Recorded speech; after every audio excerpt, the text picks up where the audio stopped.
By popular vote, it's The Lion King, or as I like to call it, the one Disney movie that's literally impossible to say anything new about because everyone else already has. It can't be understated how much of a huge hit The Lion King was when it came out, becoming a huge box office hit and making countless amounts of merchandise. Sound familiar? It's no surprise that Lion King, due to its popularity, also gained a hatedom over the years. People started calling it overrated, underwhelming, or just flat out bad. We're nearly 30 years away from when the film first came out, so does it still hold up well to this day? And better yet, still remain more relevant than that piece of shit imposter that Disney needs to forget about? Simba is the newborn prince of Pride Rock and is soon to become the next king. His uncle Scar is angry because he was supposed to be next before Simba was born, so devises a plan to kill Simba as well as his father Mufasa. He traps Simba in a wildebeest stampede and successfully kills Mufasa by throwing him into it, later blaming Simba for it afterwards. He manages to escape and leaves the Pride Land with guilt, believing he was responsible for his father's death, but comes across two outcasts named Timon and Pumbaa, who teach him about the philosophy of Hakuna Matata. Meanwhile, Scar has taken over the Pride Land, turning it into a barren wasteland, and Simba's childhood friend Nala finds him and tries to convince him to take his rightful place as king. And yes, most of that was copied from my review of the remake. That just goes to show how unoriginal and dull that movie really is. It's important to stress that the Lion King's story is nothing original, not because of other movies that have a similar plot, but because this movie is basically an adaptation of Hamlet. Both have very similar themes throughout and very identical stories. I've also similarly heard people say this movie ripped off Kimba the White Lion. I've not seen Kimba, but I don't think it's fair to assume one movie copied the other. It all could have just been a coincidence. Even then, just because one movie does something similar doesn't always make it bad, and as The Lion King shows, it's all in the execution that makes it such a masterpiece of film. First off, the scale and animation of this movie needs no introduction. It's fucking breathtaking, from how wide and detailed the African landscapes are to how beautifully the characters are animated, giving off so much expression and life that real animals never could. The colours leap off the screen, not a single dull moment goes by, and it's this impressive scale and scope that greatly benefit how big the story really is. Beyond that, there's so many subtle themes buried throughout the film's grander plot, like how Mufasa teaches Simba about the circle of life and where the lions stand in Africa, later being shunned by Simba when he's conflicted with his past, basically disrespecting everything his father taught him. That scene with Simba seeing Mufasa in the sky when being reminded of who he is and what his purpose is, all the while the music swells and the vision is clear as daylight. The movie is full of that kind of storytelling that explores many different themes that most other animated movies couldn't deal with, like acceptance of death, connecting to others that might not be blood related, and how you have the capability to improve for the better. And it's also thanks to this movie's stellar cast of characters that help the story shine through. I mean, yeah, Simba might not have the most personality out there, but he has great character growth. The voice performance by Matthew Broderick is a little grating to hear, but it's not too bad. Scar is often considered to be one of Disney's greatest villains, and I completely agree. He's so devious and cunning that he barely needs to try anything physical to get what he wants, very sneakily manipulating others into believing his selfish lies or intentions, never to a point where characters catch on to the traps they've been put on. People have complained about how he becomes this lazy, childish leader once he becomes the king, but you do know that's the point, right? It's to showcase how just because Scar can be cunning, that doesn't necessarily mean he's a compelling leader. Mufasa is one of the best father figures in Disney movies period, because of his calm demeanor and noble strength that evaluates the bond he has with Simba, which is why it's extremely heartbreaking when Mufasa is killed and Simba tries to wake him up, because I've cared enough about Mufasa and their relationship to feel Simba's sadness. Other side characters are great too, like Rafiki and his hilarious but also thought-provoking scenes that show off both sides of his character, the hyenas being absolute riots whenever they're on screen, and then of course there's Timon and Pumbaa, who I know a lot of people hate. Some argue they serve nothing to the movie and they're just selfish for not helping Simba confront his past. First off, I think these two serve a lot more to the movie than some let on. They help Simba discover that sometimes he needs to relax and become more level-headed, strong traits a king needs to have. And secondly, they were never told why Simba feels so down later on, and once they do find out, they go back to help him fight against Scar Scar and the hyenas. Plus, it's just awesome to see these two basically become Simba's foster parents. Having two dads is a normal thing in life, even if they aren't lovers. Everything you've heard people praise about The Lion King still holds up to this day, and this is easily my favourite animated film of all time. That doesn't mean I think it's the best, mind you, but it's my personal favourite, and it's one of those movies I'll never get tired of, even after 20 years have passed for me. And there's no better way to end Animation Explosion than by capping off with a movie like this.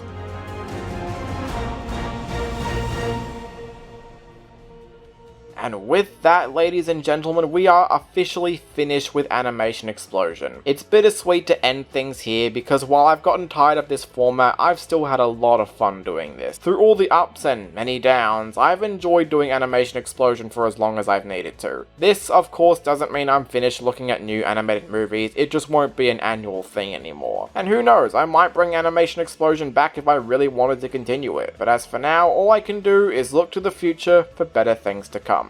Thank you all so much for sticking through the last couple of years, and I hope you all look forward to what I've got in store next. Animation Explosion has come and gone, and I'm excited to work on more projects in the future. Until then though, keep on playing, and have yourself a fantastic day.